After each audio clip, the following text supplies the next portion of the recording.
Bonsoir à tous, mardi 14 mai 2019. Merci d'avoir choisi notre canal pour vous informer. D'abord les titres. Rebondissement dans l'affaire du trafic du quai Vazingo, les principaux commanditaires identifiés. Il s'agit d'un entrepreneur de nationalité chinoise, toujours en cavale, mais certains de ses complices, notamment les agents de l'administration gabonaise, ont été interpellés. Enfin, le Premier ministre, chef du gouvernement, Julien Kogué-Bekale, appelle les conseillers du Conseil économique, social et environnemental à soutenir les réformes multiformes qui seront engagées sous peu par le gouvernement. Bienvenue dans ce journal. On commence avec cette communication du Premier ministre, chef du gouvernement au Conseil économique, social et environnemental. Julien Kogué-Bekale est allé solliciter le soutien de cette institution pour la mise en œuvre des réformes gouvernementales. Reportage Charles Bamondo, Arnaud Mengue. Extraordinaire, mais avec une différence dans les proportions. Le président du Conseil économique, social et environnemental s'est réjoui de l'initiative gouvernementale sollicitant le soutien de son institution pour accompagner la mise en œuvre des réformes engagées. Émettre des avis par écrit est une chose. Avoir l'opportunité de nous entretenir directement avec vous en est une autre. Nous apprécions donc hautement cette initiative qui est la vôtre de venir échanger avec nous pendant ces quelques heures. Un chantier immense dont la réalisation devrait s'effectuer dans un contexte particulièrement difficile. En ce qui concerne les réformes structurelles, il importe de souligner qu'elles sont vitales et nécessaires. Au regard de la situation actuelle du pays, de notre pays, qui fait face à de sérieuses contraintes de divers ordres, trouvant leur origine dans des facteurs à la fois endogènes et exogènes, notamment un contexte économique mondial difficile. S'en est suivi toute une série d'échanges entre les conseillers de la République et les membres du gouvernement pour finalement aboutir à toute une batterie de recommandations. Le Conseil recommande fortement au gouvernement que toutes les réformes sectorielles fassent l'objet au préalable d'une large concertation avec les partenaires sociaux afin d'éviter les débordements qui peuvent en découler. Des recommandations qui seront certainement intégrées dans le cadre des différents plans d'action préconisés par l'équipe de Julien Kogué-Bekale. Il faut dire que le Premier ministre s'est livré à un véritable plaidoyer lié aux questions de développement dans notre pays. On retrouve Adeline Zanhi et Michel John Boudéan. Cette rencontre entre les membres du gouvernement dirigé par son chef Julien Kogué-Bekale et les conseillers économiques, sociaux et environnementaux avait un double objectif. Présenter les grands axes de l'action gouvernementale conformément aux instructions du chef de l'État Ali Bongo Ondimba, puis mettre en place un système de dialogue permanent entre les deux parties. L'action du gouvernement s'articule autour des axes principaux suivants. Les réformes structurelles sectorielles, les priorités sociales du gouvernement et de nos populations, le dialogue permanent multidimensionnel. En ce qui concerne les réformes structurelles, il importe de souligner qu'elles sont vitales et nécessaires. Au regard de la situation actuelle du pays. Le gouvernement, dans sa recherche de solutions pérennes, souhaite travailler de concert avec les membres du CSE pour mener à bien les réformes engagées au profit des populations. Mon gouvernement entend entretenir avec votre institution une relation privilégiée, permanente et dynamique, en vue de tirer le meilleur avantage possible de ses avis, conseils et de toutes ces propositions utiles et constructives contribuant à l'amélioration continue de notre gouvernance dans l'intérêt supérieur de la nation et au profit du bien-être des populations. Cette quatrième rencontre du genre s'inscrit dans la volonté du gouvernement à dynamiser sa collaboration avec toutes les forces vives de la nation. Et juste après, le Premier ministre s'est entretenu avec l'ambassadeur de Chine au Gabon à son cabinet de travail. Les deux personnalités ont fait le tour d'horizon de la coopération entre les deux pays. Compte rendu Jacques Fourier-Mangouma, Alain Serge et Yéné. Le Gabon et la République populaire de Chine revisitent leurs relations de coopération dans plusieurs domaines. Le chef du gouvernement, Julien Kogué-Békalé, et l'ambassadeur de Chine dans notre pays ont évoqué ces questions au cours des échanges à haute portée diplomatique. J'ai eu l'honneur d'être reçu en audience par le Premier ministre. Donc l'occasion est d'échanger des points de vue sur la commémoration du 45e anniversaire de la relation diplomatique. Donc j'ai porté à sa connaissance le bon déroulement de tous ces projets de coopération entre nos deux pays. Par exemple, les travaux de rénovation de l'Assemblée nationale qui seront démarrés dans un mois. Et puis le bon déroulement des travaux de construction de la route PO, Port-Gentil-Omboué, qui approche son accomplissement. Et puis les 3 centres de formation professionnelle qui sont en cours de construction. La commémoration des 45 ans des relations de coopération entre les deux pays est la parfaite illustration d'une excellente amitié. Et non loin de la primature, on marque l'escale au Sénat. Les sénateurs membres de la Commission des affaires économiques, de la production et des échanges ont auditionné ce matin le ministre du Pétrole, Pascal Wany-Ambroué. Le projet de loi portant réglementation du secteur des hydrocarbures au Gabon, adopté par les députés le 3 mai dernier, était au cœur de cette audition. Compte rendu, Gervais Fabrice Onjunga et Larion Akoumou. Adopté par l'Assemblée nationale le 3 mai dernier, le projet de loi portant réglementation du secteur des hydrocarbures en République gabonaise est désormais sur la table des vénérables sénateurs pour examen et adoption. Venu en exposer les motifs, Pascal Wany-Ambroué, ministre du pétrole, du gaz et des hydrocarbures, dira aux vénérables sénateurs que ce nouveau code des hydrocarbures vise à densifier, à rendre flexible, mais surtout beaucoup plus attractif, le secteur pétrolier gabonais, considéré à juste titre comme la mamelle économique du pays. Ce nouveau texte amende et redresse certaines dispositions de la loi numéro 011/2014 du 28 août 2014. Les amendements et redressements opérés dans le projet de loi portent notamment sur le renvoi des éléments substantiels du contrat à la libre négociation des parties, l'extension des durées des périodes d'exploration et d'exploitation, une plus grande place faite aux aspects liés au contenu local, au gaz, aux biocarburants, aux champs marginaux, aux champs matures, à la sous-traitance, aux exigences environnementales et à la responsabilité sociétale des entreprises.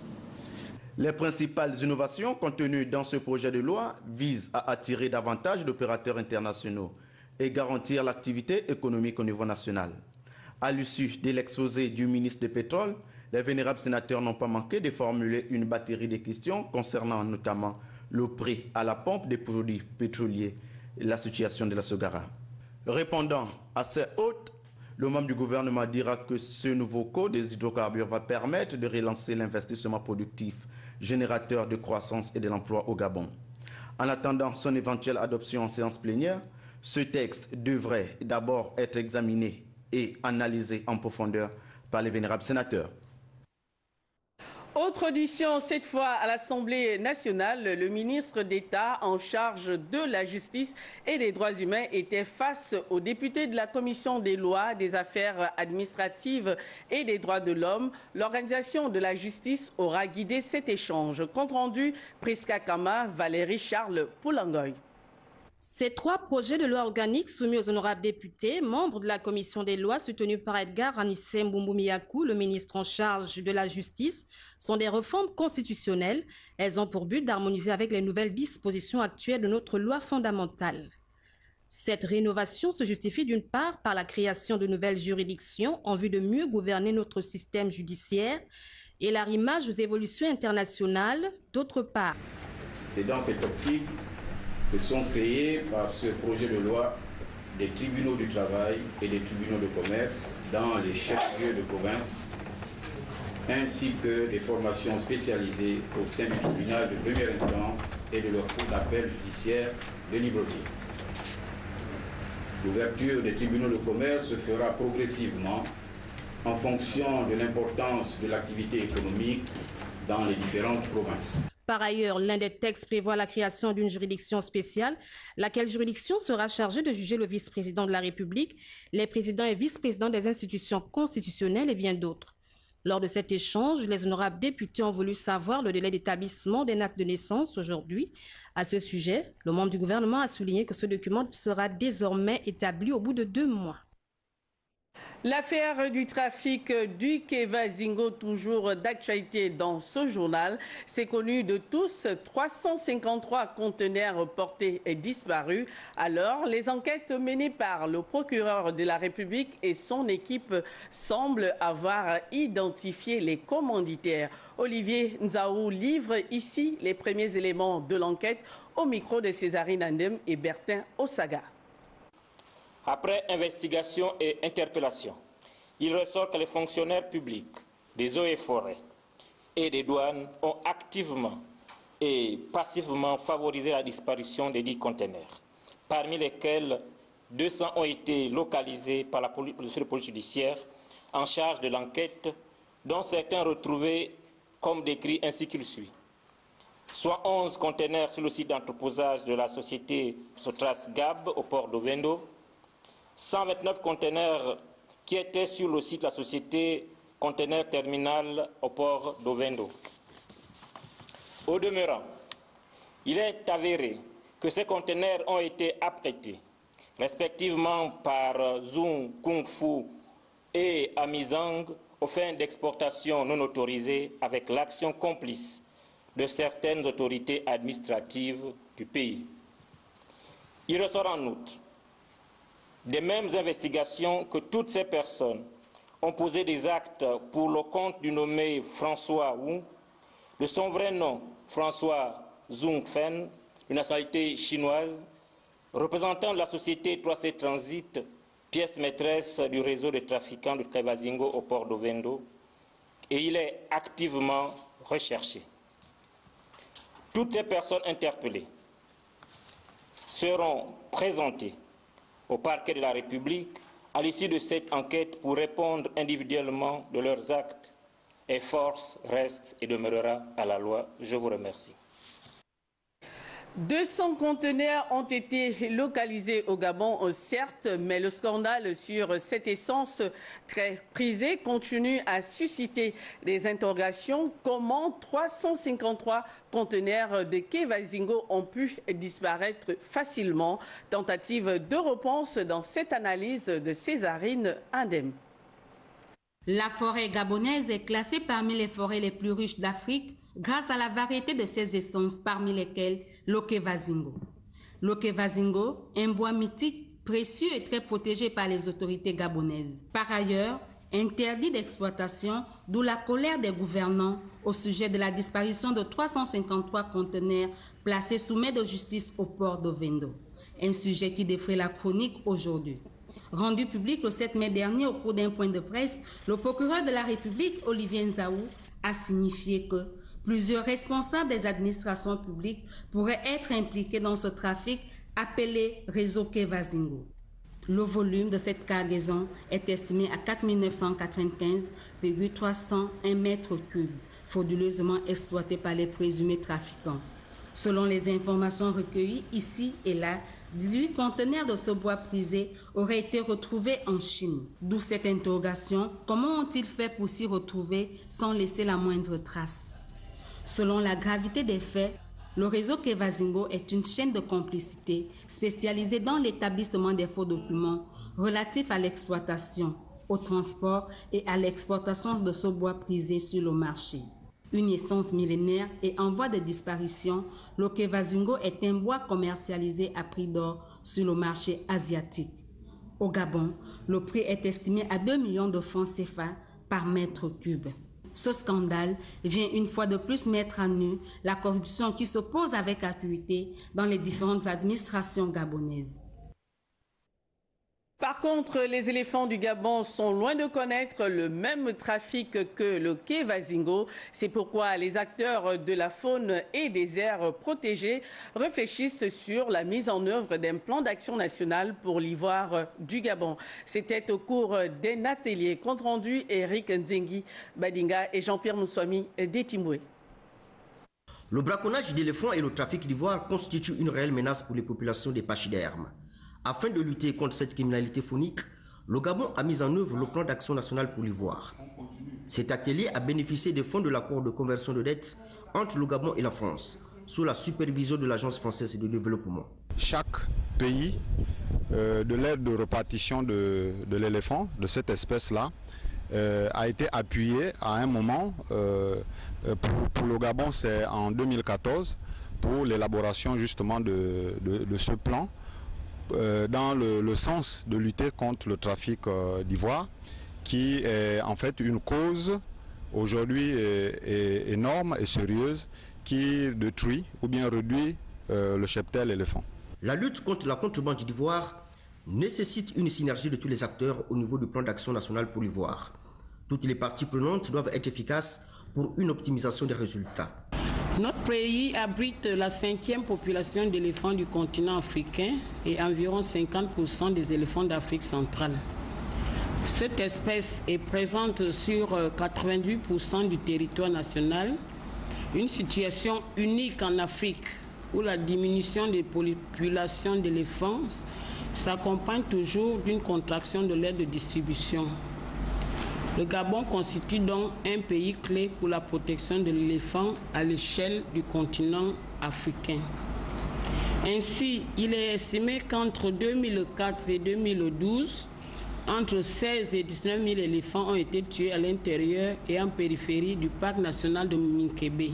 Le plan d'action national pour l'ivoire est un outil de la CITES, la Convention sur le commerce international des espèces de faune et de flore sauvages menacées d'extinction. De son côté, le ministre d'État en charge de l'Éducation nationale poursuit sa visite au sein des écoles publiques conventionnées de Libreville. Michel Mengamesson était tour à tour à l'école conventionnée des charbonnages et d'Ovendo. Sur place, Messagerie Ngobam, Thierry Aldo Mandaka. Cette visite du ministre d'État en charge de l'Éducation nationale au sein des écoles conventionnées de la capitale gabonaise, ici dans sa deuxième phase, permet à ces derniers ainsi qu'à la partie française de mieux cerner la complexité de la gouvernance des 10 établissements scolaires publics. En perspective, un audit susceptible de faire du prochain accord entre la France et le Gabon un contrat respectueux des obligations des uns et des autres. Les principaux problèmes sont des problèmes de gouvernance de ces établissements-là. Ce n'est pas des problèmes pédagogiques, non, mais c'est plutôt des problèmes de gouvernance et il est question que nous enregistrions ces problèmes-là, qu'on en fasse un dossier et qu'on le soumette à qui de droit pour qu'une décision soit prise. Nous avons besoin à la fois du côté administratif et financier, on va dire, de pouvoir envisager une maintenance des établissements scolaires qui soit améliorée, de façon à ce que les équipes ne soient pas dans l'incertitude du lendemain. Les parents d'élèves qui fondent leurs espoirs de voir le léger relâchement constaté de la partie française sur certains de ses engagements ces dernières années être à nouveau compensés. Je souhaiterais que la France puisse de nouveau réinjecter un peu d'argent, de manière à ce que les écoles conventionnées puissent revivre comme elles vivaient à une époque, avec notamment la formation des enseignants, pour qu'ils puissent avoir un appui dans leur formation, quoi. Des établissements scolaires conventionnés d'utilité publique confrontés ces derniers temps à quelques manquements de gestion sur certains pans qui nécessitent pour la plupart, comme ceux dits classiques, une restauration de ces infrastructures censées redonner un nouvel élan à l'apprentissage dans le pays. Poursuite également des rencontres sectorielles entre le ministre d'État Michel Mengamesson et les partenaires sociaux de l'éducation nationale. Il s'est agi pour l'ensemble de trouver les stratégies visant à statuer sur l'âge et la moyenne d'attribution des bourses aux élèves de terminale. On fait le point avec Justine Andem Aseko et Arnaud Mengue. La question d'attribution des bourses aux élèves en classe de terminale se pose toujours avec acuité. Pour preuve, cette loi renaît de ses cendres par les critères de l'âge et de la moyenne à l'examen. Bien qu'abrogé cette année encore, le ministre d'État Michel Mengamesson et les partenaires du secteur éducatif se sont penchés sur les stratégies à mener pour avoir une visibilité sur cette préoccupation nationale. Il faut ressortir qu'il y a un temps où il y a eu des tensions par rapport à l'attribution des bourses des enfants, par rapport à l'âge et par rapport à la moyenne.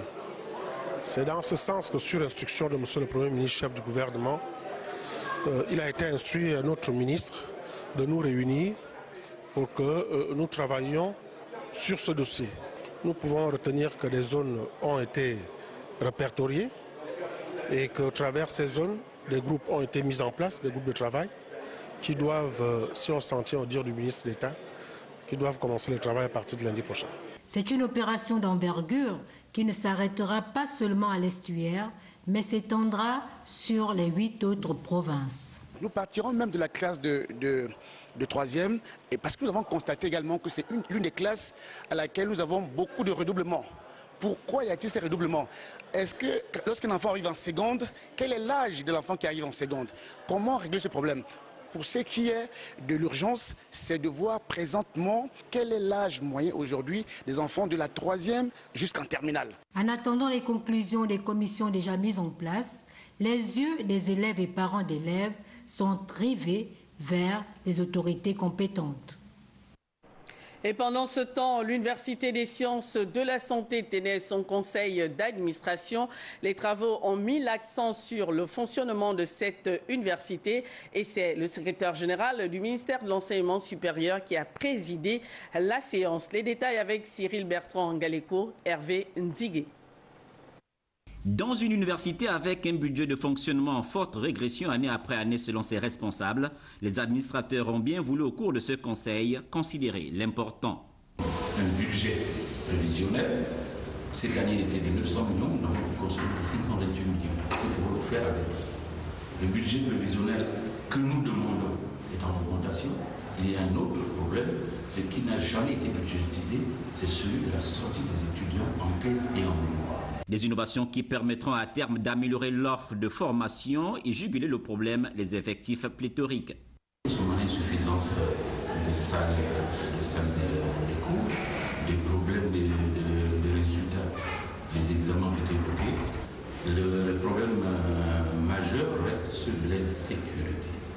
Comme vous le voyez autour de l'université, il y a une insécurité totale. Président de la séance en lieu et place du ministre d'État à l'enseignement supérieur et à la recherche scientifique, le responsable administratif de ce département ministériel estime que les changements profonds au sein des temples du savoir devront se faire de façon collégiale. Pour la présente année, l'administration entend renforcer les structures d'accueil. Pour le cas de l'Université des sciences de la santé, il est prévu la construction d'un amphithéâtre pour résoudre le problème de l'accueil des étudiants en première année. Créé en 2002 à la suite de la réorganisation de la carte universitaire gabonaise, séparation de l'université Omar Bongo et centre universitaire des sciences de la santé, elle compte aujourd'hui 3 facultés, médecine, pharmacie, maïeutique et soins infirmiers, un institut de biologie médicale et un centre hospitalo-universitaire. Et sur ce plateau, un invité, il s'agit de Yann Lajoie. Yann Lajoie, bonsoir. Bonsoir. Alors, vous êtes coach de performance et conférencier international. Vous êtes donc au Gabon pour animer un atelier de perfectionnement de leadership et performance. deux thématiques qui se complètent, certes, mais derrière ces thèmes, que faut-il rechercher? Tout d'abord, le leader de demain, c'est un terme qu'on emploie souvent. Les gens, on a toutes 86 400 secondes dans une journée. On peut être Bill Gates ou Yann Lajoie, on n'a pas plus de temps. Alors, c'est là que le mot performance prend vraiment son sens. Et c'est ce que je veux donner à travers mes bagages de connaissances. J'ai fait beaucoup de formations, ça fait déjà plusieurs années que je suis conférencier et que je vis dans ma passion. Et ma passion, c'est justement transmettre mes connaissances et justement aider les gens à avoir une meilleure vision d'eux-mêmes. Alors, au Gabon, vous êtes là pour 2 jours, notamment le 17 et le 18 mai, où vous allez animer cet atelier. Mais est-ce qu'en 2 jours, c'est possible de former des gens sur des thèmes aussi profonds? Le but de l'atelier, c'est justement de donner des connaissances, donner des outils théoriques, mais des outils pratiques. Alors, au courant des 2 journées, les gens vont créer eux-mêmes leurs objectifs. Alors, sur du moyen et long terme, on va mettre ensemble un plan d'action. Alors, les gens, des fois, on a une vision, mais on n'a pas d'éléments tangibles pour pouvoir passer à l'action. Et on va même créer une routine pour intégrer justement vos objectifs dans votre routine. Alors, c'est beaucoup plus facile pour les gens de pouvoir devenir performants. Et si vous êtes performant, le leadership va justement prendre naissance au même moment. Alors, vous nous rappelez le lieu, l'atelier se déroule où et quand, à quelle heure? Le 17-18 mai prochain, au Redama, ça commence à partir de 8 h le matin. Et on a un atelier toute la journée, le samedi également pour les gens. Je vais être sur Port-Gentil le 24 et le 25 mai et je pars pour Sao Tomé la semaine après le 30 et le 1er juin. Tout un vaste calendrier. Alors, merci d'être passé sur notre plateau. Je rappelle que vous êtes Yann Lajoie, coach de performance, conférencier international. La suite du journal, allons-y maintenant à Oyem, dans la province du Wollentem, où l'élu de cette ville vient de séjourner. Estelle Ondo, préoccupée par l'autonomisation des femmes, affiche sa détermination d'accompagner les femmes dans les activités génératrices de revenus. Reportage Eric Hervé Moulé, Gérard Magnagna. Elle n'est pas seulement venue remercier les populations de sa circonscription politique pour son soutien. Estelle Ondo, l'élu du 2e arrondissement de la commune d'Oyem, vient aussi réaffirmer ici les engagements pris lors de la dernière campagne électorale. La réhabilitation de quelques voies secondaires et le financement des micro-projets dédiés à la femme. Nous devons sortir de la politique des dons. Donc toutes les femmes qui entreprennent ou bien qui envisagent d'entreprendre, on va faire des petits prêts parce que nous voulons atteindre le maximum de femmes. On commencera par une 50aine et ensuite on va renouveler l'expérience jusqu'à ce qu'on puisse atteindre au moins 500, 600 femmes au bout de 3-4 ans. Hein? Donc en partenariat avec la FINAM, nous allons mettre ce microcrédit en place. Se voulant pragmatique, la présidente de l'association GMOIM s'est rendue chez l'opérateur de microfinance de la place pour y formaliser le partenariat technique. L'association GMOIM va faire donc un dépôt de garantie à la FINAM qui va nous accompagner techniquement avec leur expertise pour pouvoir justement accélérer l'aide à ces femmes commerçantes. D'ici 2 semaines, vraiment le temps d'ouverture du compte, le temps de récolter les dossiers. À notre niveau, ce serait un appui purement technique pour que les fonds qui seront mis en place puissent être recouvrés dans les meilleures conditions. Les éventuels bénéficiaires n'ont pas caché leur satisfaction. Je suis très contente. Les femmes sont contentes de recevoir ce microcrédit. Durant ce bref séjour en terre natale, Estelle Ondo et sa suite n'ont pas manqué de rendre grâce à Dieu pour les succès engrangés au plan politique. Découvrons à présent le visage humanitaire de l'élu de Franceville. Justin Ndunangoy a profité de son séjour dans la province du Haut-Ogooué pour gratifier les autorités municipales du matériel d'entretien avant de procéder à l'inauguration des passerelles piétonnes. Sur place, Joyce Lorna Awangi, Marlise Mengue. Franceville, ville propre, le concept doit être maintenu, raison pour laquelle le gouvernement accompagne la mairie avec cette dotation composée de 21 motocyclettes destinées à la collecte d'ordures. Nous essayons de transformer cette ville. Donner à Franceville un visage plus humain. Une ville où il fait bon vivre. Et je pense que, partant de ce postulat, la cérémonie qui nous réunit aujourd'hui va dans ce sens-là. Monsieur le ministre, nous voulons simplement dire que votre don à la mairie de Franceville, don de motocycles, et très prochainement, et c'est déjà un acquis, des lampadaires dans le cadre du plan d'électrification de Franceville est une bonne chose, c'est une aubaine. Et pour répondre à une doléance émise quelques mois avant, le ministre des Transports a inauguré 2 nouvelles passerelles piétonnes dans le 2e et 3e arrondissement de Franceville. L'urgence s'imposait et que l'intervention devenait plus que nécessaire et qu'au-delà de la passerelle, puisqu'on l'a vu physiquement, mais c'est une passerelle qui est en fait un lien de communication entre 2 arrondissements. Et c'est ce que le président nous appelle à faire, c'est-à-dire être de pont entre les différentes populations en apportant le peu de moyens que nous avons pour pouvoir aider les uns les autres. C'est ce qu'il a qualifié de Gabon de partage. Un acte fort apprécié par les populations. C'est une passerelle que en prêteront les enfants pour aller à l'école, les femmes pour aller au champ et les populations en général pour se déplacer. Merci, monsieur le ministre. Ces différentes actions traduisent la volonté du gouvernement à offrir aux populations des meilleures conditions de vie. De ce journal, merci de votre attention. Prochain rendez-vous avec l'actualité, 23h, ce sera avec Marie-Chantal Ndong. Moi, je vous dis à demain, 20h.